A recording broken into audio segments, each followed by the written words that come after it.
Hey there, history freaks. Welcome to WTF History, where we tear open the past and spill its darkest, wildest secrets. Today, we're diving into a story that's equal parts epic and horrifying.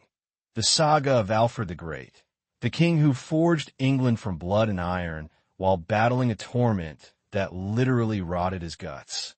Picture a warrior with blazing blue eyes, charging through misty battlefields, building a nation, all while hiding pain so brutal it'd make anyone else crumble. This isn't your boring textbook hero. This is a man who faced Viking hordes and an invisible enemy within, and somehow came out a legend. So grab a drink, hit that subscribe button, and let's plunge into the chaos of 9th century England.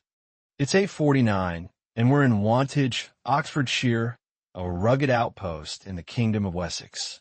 The air's thick with the smell of mud and livestock, and out there, beyond the horizon, Viking longships stalk the seas like wolves, their dragon-carved prows slicing through fog to bring fire and death to Anglo-Saxon shores.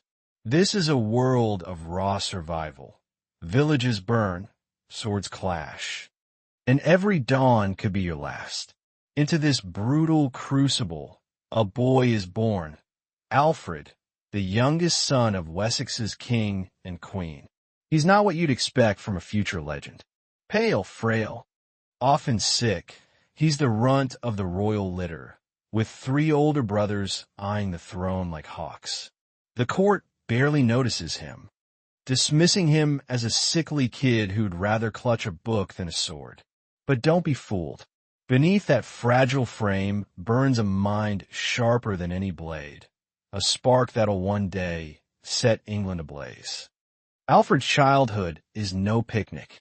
At just 4 years old, can you even imagine, his father sends him on a jaw-dropping journey to Rome. Picture this tiny kid, barely able to hold a quill, trekking through bandit-infested roads and war-torn lands to kneel in the golden splendor of St. Peter's Basilica. The Pope himself anoints him with holy oil, naming him consul in a ceremony that later gets spun into legend as a crowning. This isn't just a road trip. It's a signal to the world that this boy's marked for something big, even if nobody back home believes it yet. Back in Wessex, his mother, a queen with a mind as sharp as her son's, sees something in him. She sets a challenge that changes everything. Memorize a book of Anglo-Saxon poetry to win it as a prize. Here's the kicker. Alfred can't even read yet. His older brothers, cocky and sure they've got this in the bag, don't stand a chance. Alfred, with that prodigious brain of his, outsmarts them all. He gets a tutor to recite the verses, and he carves every word into his memory. When he steps up and delivers a flawless recitation, the court's stunned. This kid, barely tall enough to reach the table, just claimed his first victory, not with a sword but with sheer intellect. By 12, Alfred's teaching himself to read, diving into Latin texts with a hunger that leaves monks slack-jawed. He's not just skimming, he's mastering sacred works, translating them into Old English to share with a kingdom where literacy's rarer than a Viking's mercy. His memory? It's unreal. He can recall the faces, names, and stories of thousands, nobles, warriors, even peasants, greeting them like old friends in bustling halls or muddy camps. Scribes write about his recall like it's a gift from God, quoting holy verses or battle plans years later without missing a beat. But don't think he's just a bookworm. Despite his slight build, Alfred's out there hunting boar in gnarled forests. His bow steady, outpacing seasoned riders for hours. His voice, deep and commanding, cuts through foggy battlefield from 200 yards away, rallying men like a war horn. Those piercing blue eyes? They hold warriors spellbound, and his poetry, gritty, Saxon, laced with divine grace, brings hardened lords to tears at feasts. Women at court whisper about his quiet charm, a magnetism that doesn't need a crown to demand loyalty. Fast forward to 871. Alfred's 22, and the Vikings are hammering Wessex like a blacksmith's anvil. His brother, the king, is faltering, lost in prayer when action's needed. The Battle of Ashdown is looming, and the Danes are lined up on Berkshire's chalk hills, their shield wall bristling with axes. Alfred doesn't hesitate. He leads a desperate charge, his slight frame belying a courage that roars like a lion. Blood stains the earth, axes clash, and Alfred's cunning strategy shatters the Viking line, saving Wessex from ruin.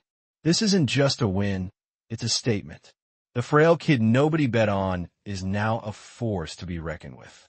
When his brother dies soon after, Alfred's crowned at 23 in Winchester's torchlit hall, swearing on ancient relics to shield his people. The crown's heavy, but his will? Unbreakable. His defining moment comes in 878 at Edington. The Vikings have pushed him to the brink, forcing him into hiding in the swampy Athelney marshes, a grim wetland in Somerset where reeds choke the water and fog clings like a ghost. Legends say he disguised himself as a peasant, even burning some cakes in a villager's hut while lost in thought about his next move. It's a quirky tale, but don't let it fool you. This is a man on the run, his kingdom teetering, his body already whispering pain. Yet in those marshes, Alfred's plotting. He rallies a ragtag army through the muck.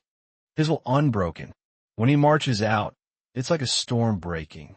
At Edington, his forces smash the Viking army, forcing their leader, Guthrum, to kneel, get baptized, and sign a treaty splitting England, giving Alfred the South. This isn't just a battle won. It's a divine mandate, cementing his rule and setting the stage for a nation. But even as Alfred's carving his name into history, a darker shadow looms. It's 868, a decade earlier, and he's just married a Mercian noblewoman, a union meant to seal alliances against the Viking threat. The feast is lavish, roasted boar, rivers of mead, harps singing of future glories. Alfred's in his element, dancing with his bride under flickering torchlight, laughter ringing out. He's 19, resplendent in an embroidered tunic, golden arm rings glinting. But as the night deepens, something's wrong. In the privacy of his chamber, he collapses, clutching his gut like he's been stabbed by an invisible blade. What starts as a sharp twinge explodes into agony. A burning pain twisting through his insides like fire through dry grass. Servants rush in, faces pale, but he waves them off, gritting his teeth. It's nothing, he mutters, blaming the feast. He has no idea this is the start of a lifelong torment, a silent siege that'll shadow every triumph. The pain doesn't fade. It comes in waves, unpredictable and vicious, like a Viking ambush in the dead of night. By his mid-20s, it's not just occasional flare-ups. It's a constant companion. Imagine sitting through a council meeting discussing Viking defenses, while your gut feels like it's being twisted by a blacksmith's tongs. That's Alfred's reality. The cramps are brutal, seizing his bowels until he's gasping. Nausea hits like a tidal wave, forcing him to slip away from feasts under the guise of urgent matters. Lesions in his lower regions, painful, infected, refusing to heal, makes sitting or riding a horse pure agony. He's losing weight, his once muscular frame thinning, cheeks sinking, eyes shadowed. Sleep's a rare luxury. Nights are spent wrestling pain that pulses like a heartbeat, leaving him trembling by dawn. The court's starting to whisper. Is it sorcery? A Viking curse? Some say. Others mutter about demons, twisting his insides as punishment for some secret sin. Physicians, armed with ancient texts like Bald's Leech Book, compiled under Alfred's own reign, are grasping at straws. They try fennel seeds boiled in wine. Licorice root steeped in ale. Sounds like a medieval smoothie, right? Except it leaves him dehydrated, frail, and worse off. Envoys from far-off lands bring exotic cures, crushed pearls and wine, elixirs from the Holy Land. Alfred tries them all, enduring bitter tastes and humiliating applications. His royal dignity stripped in private chambers where servants look away. Then there's bloodletting. Leeches latch onto his arms, draining him until he's dizzy. Hot irons sear his skin, the stench of charred flesh filling the room as he bites leather to stifle screams. It's barbaric, and it's doing more harm than good. Modern experts, looking back, point to Crohn's disease, an autoimmune nightmare that turns your digestive tract into a scarred, ulcerated mess. Untreatable in the 9th century, it brings cycles of flare-ups and fleeting remissions, with risks of perforations, infections, even sepsis. Alfred doesn't know the name, but he feels its wrath. Yet he keeps it secret. In a world where a king's strength is everything, any hint of weakness could invite rebellion or another Viking raid. So he plays the part of the unbreakable king, masking winces with stern nods, excusing absences as divine reflection. His scribes and advisors, loyal to a fault, help keep the illusion alive, carrying out his orders when he's bedridden. Faith keeps him grounded. He prays for hours in Winchester's minster, prostrating before altars, seeing this pain as God's forge, tempering him for greater trials. If this be thy will, he whispers, give me strength. But it's not just faith, it's sheer stubbornness. He's terrified that if the Vikings or his own nobles sense weakness, Wessex will fall apart. What's incredible is how Alfred turns this suffering into fuel. Those sleepless nights, they're when he dreams up his greatest reforms. He's not just fighting to survive, he's building a legacy. By the early 870s, the Vikings are still a threat, but Alfred's thinking bigger. He launches England's first navy, 60 ships strong, patrolling the coasts to keep those dragon-proud longships at bay. He builds fortified towns that are half stronghold, half trading hub, like the seeds of early cities. These aren't just walls. They're a vision of a kingdom that can stand tall. Then there's his law code, the Doom Book, blending biblical justice with Saxon grit. It's not about harsh punishment. It's about fairness, making sure even peasants get a shot at justice.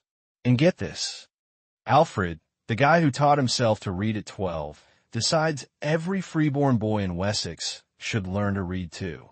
He's founding schools, translating Latin texts into Old English, spreading knowledge in a world where books are rarer than gold.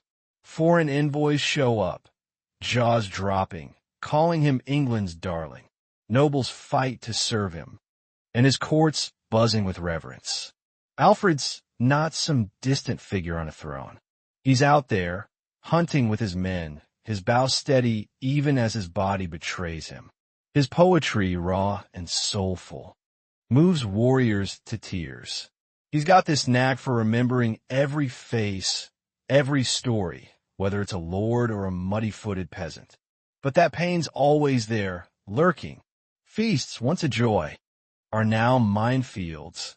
Rich foods trigger episodes that leave him bedridden. Hunts are ordeals. The jolt of horseback riding aggravates his condition, forcing him to dismount early, pretending he's scouting ahead. Battle preparations are brutal. The weight of chain mail presses on his weakened frame, but he still leads charges, his voice booming over the clash of shields while pain twists inside like a coiled serpent. The psychological toll is just as heavy. He's haunted by anxiety, fear that an episode will hit during a crucial moment, leaving Wessex exposed. Depression creeps in during lonely nights. Dark thoughts of divine punishment for some imagined sin. But he channels it into resolve. This trial shall not break me, he mutters in solitary vigils. His family feels the strain too. His marriage, meant to cement alliances, is complicated by his condition. Intimate moments are fraught, leaving emotional scars on his wife and kids. Yet Alfred keeps going, hosting grand assemblies where he recites poetry flawlessly, his voice steady despite the storm within. By the late 870s, the disease is a constant predator woven into his life. Remissions bring hope, weeks where he hunts and plans with vigor, fooling himself that the curse is gone. But the flares return, each one worse, eroding his body bit by bit. He's gaunt now, ribs showing under his tunic, his once athletic frame a shadow of itself. Yet his spirit's a fortress, unyielding, defiant. He's the king who saved Wessex from Vikings. But now he's fighting a war against his own flesh, and it's reshaping him into something more than a warrior, a legend forged in pain. As the 880s roll in, Alfred's in his prime, and Wessex is stronger than ever. His treaty with Guthrum has bought some peace, but the Viking threat still looms like a storm cloud. His buzz are popping up across the landscape, turning Wessex into a fortress. His navy's patrolling the coasts, keeping those longships at bay. The doom books rolling out, ensuring justice from noble to peasant. Schools are teaching boys to read, spreading light in a dark age. Alfred's court is a hub of energy, nobles reciting his poetry, envoys marveling at this king who hunts by day, studies by night, and writes hymns that make monks weep. But beneath this golden age, the grim reality grows darker. That pain, that relentless enemy, is tightening its grip. By his late 20s, it's not just occasional. It's a constant shadow, striking at the worst moments. Picture him at a feast, smiling through gritted teeth as his gut screams. Or on a hunt, dismounting early because the jolt of riding feels like a knife in his side. He's hiding it masterfully, but it's taking a toll. Sleep's a ghost, haunted by pain that ebbs only to surge back. He's losing weight faster, his cheeks hollowing out, eyes shadowed with exhaustion. The court's gossip is relentless. The king's unwell, they whisper. Is a Viking curse? Demonic possession? Some nobles pity him. Others smell blood, wondering if they can exploit his weakness. Foreign spies note his pallor, reporting back that Wessex's shield might be cracking. Alfred hears the rumors, but shuts them down with sheer charisma. He hosts grand assemblies, reciting poetry with a voice that doesn't waver, greeting every man by name thanks to that godlike memory. But it's all performance. Behind closed doors, he's collapsing, servants rushing to his side as he clutches his abdomen, sweat soaking his tunic. Physicians are useless, pushing brews from Bald's leech book, fennel, licorice, herbs and ale, that leave him retching. Bloodletting's their go-to, leeches draining him until he's dizzy. One guy even tries hot irons, searing his skin to burn out the evil. The stench of charred flesh fills the room as he bites leather to keep from screaming. Modern doctors say it's Crohn's, inflaming his intestines into a scarred mess, with risks of perforations and sepsis. Alfred doesn't know the name, but he feels its wrath, a slow grind sapping his strength while he holds a kingdom together. Faith keeps him grounded. He prays for hours in Winchester's minster, seeing his pain as God's test. If this be thy will, give me strength, he whispers. But it's not just faith, it's his refusal to break. He's terrified that if word of his weakness spreads, Vikings will pounce or his nobles will turn. So he orchestrates this elaborate act of kingship, moving with poise, excusing absences as divine communion. His scribes and advisors keep the wheels turning, carrying out orders when he's bedridden. And in those sleepless nights, he's dreaming up his greatest ideas. The buzz aren't just defenses. They're his defiance against his own frailty. Proof he can build something lasting. The schools, inspired by his own struggle to learn, give others a chance he fought for. The doomed book, blending justice and mercy, comes from hours of agony, his mind racing while his body fails. Even his navy mirrors his vigilance against collapse. Feasts are treacherous. Rich foods trigger episodes that leave him bedridden. Hunts are ordeals.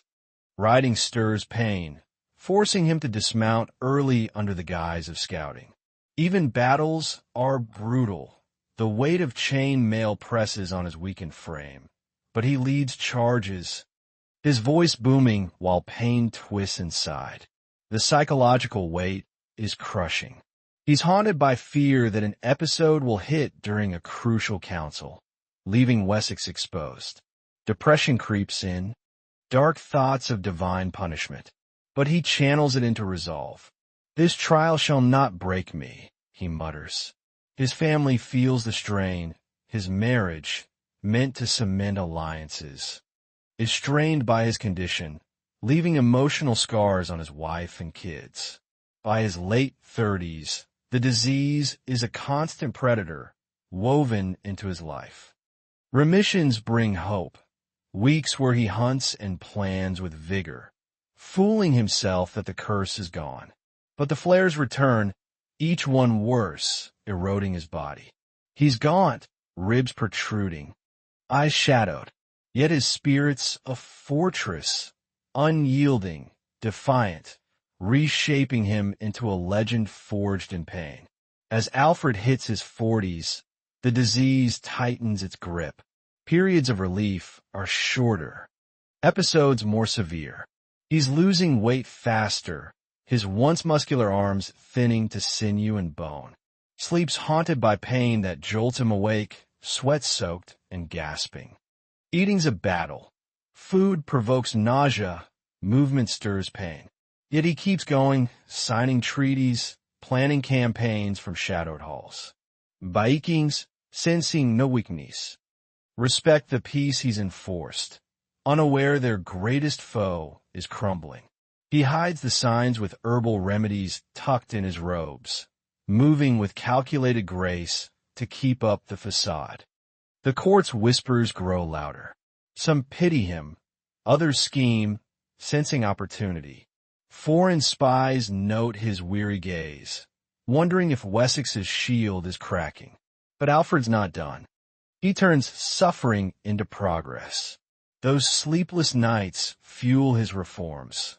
Laws, schools, buzz, navy, blossoming from pain, turning torment into triumph. His marriage suffers. Intimate moments complicated by his condition, leaving scars on those closest to him. The psychological toll is brutal. Anxiety that an episode could expose him. Depression whispering of divine punishment. But he channels it into resolve, his spirit of fortress against collapse.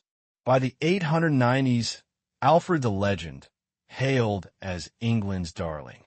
His court's a hub of energy, nobles reciting his poetry, envoys marveling at his wisdom. But his body's betraying him worse than ever. The pain's relentless, flare-ups brutal, forcing him to live a double life. The unbreakable king in public, a man in agony behind closed doors.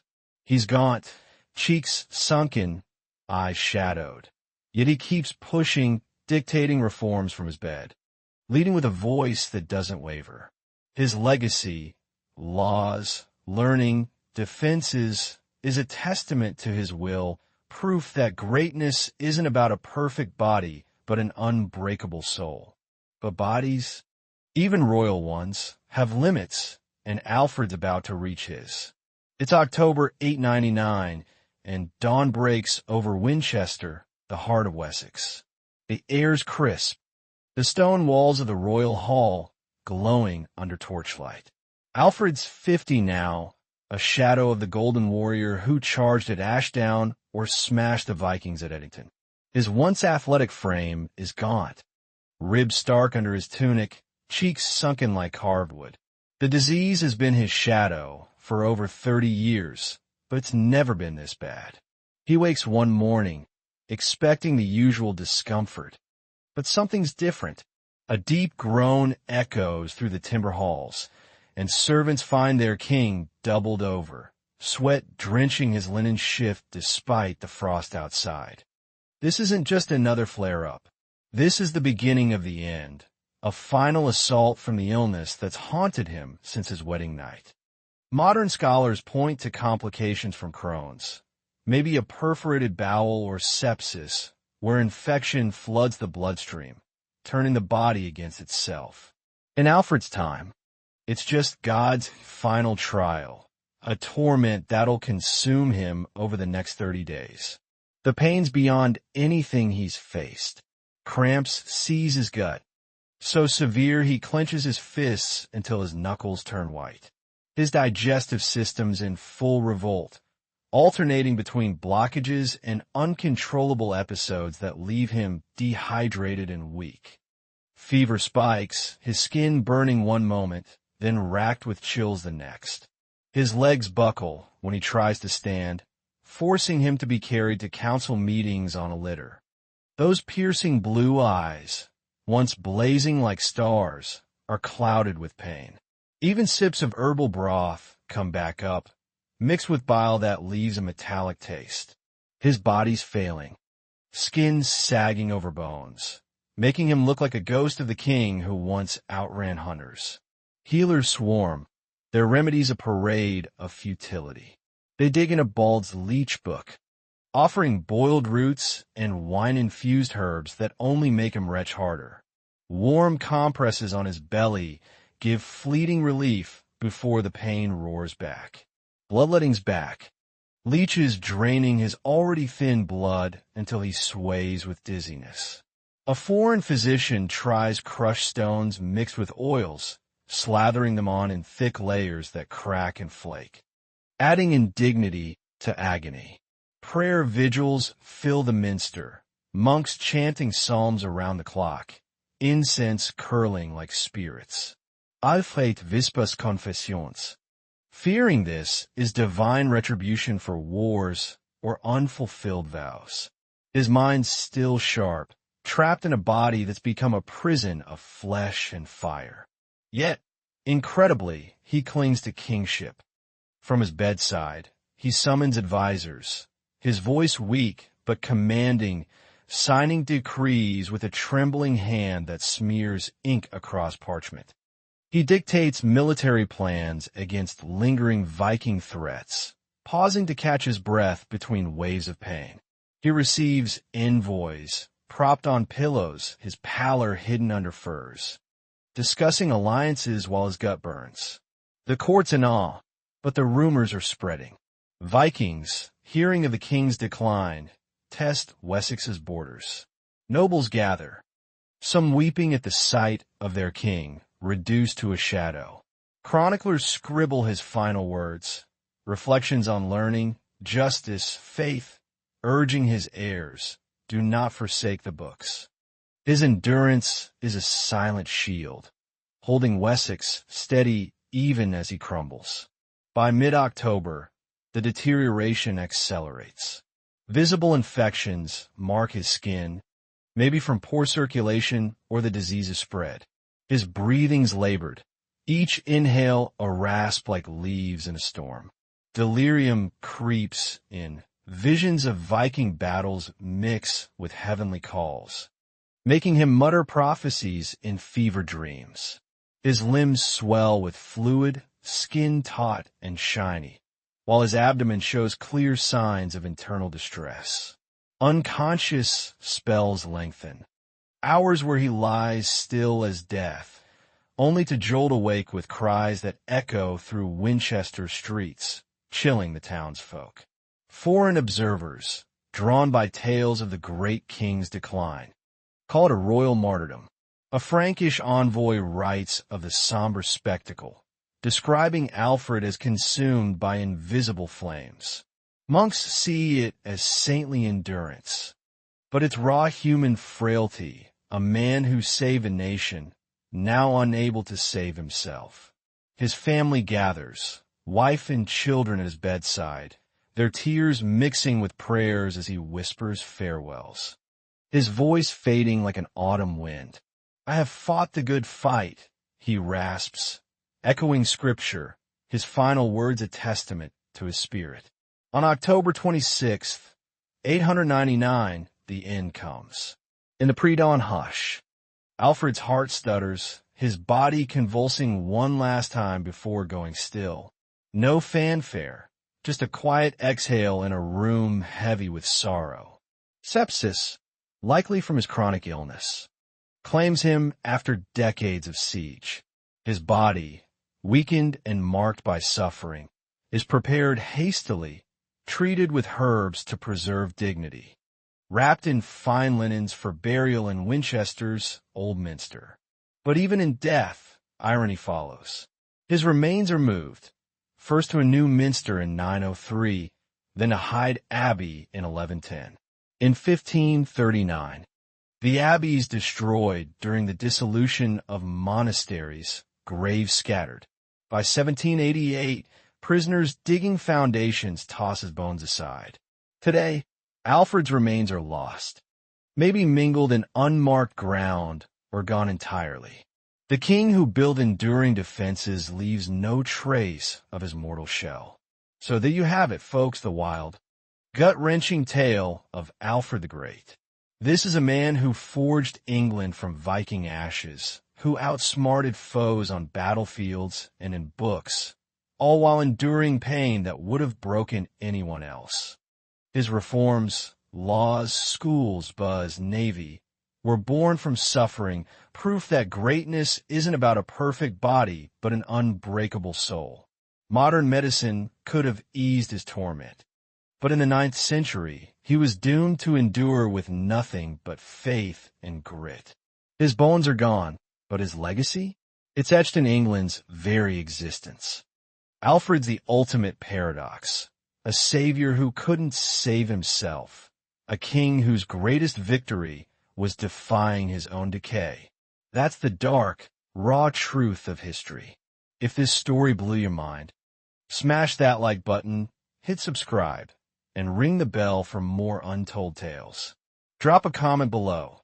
Tell us what shocked you most about Alfred's saga, or what historical figure you want us to dive into next. Thanks for joining us on this wild ride, and we'll see you in the next revelation.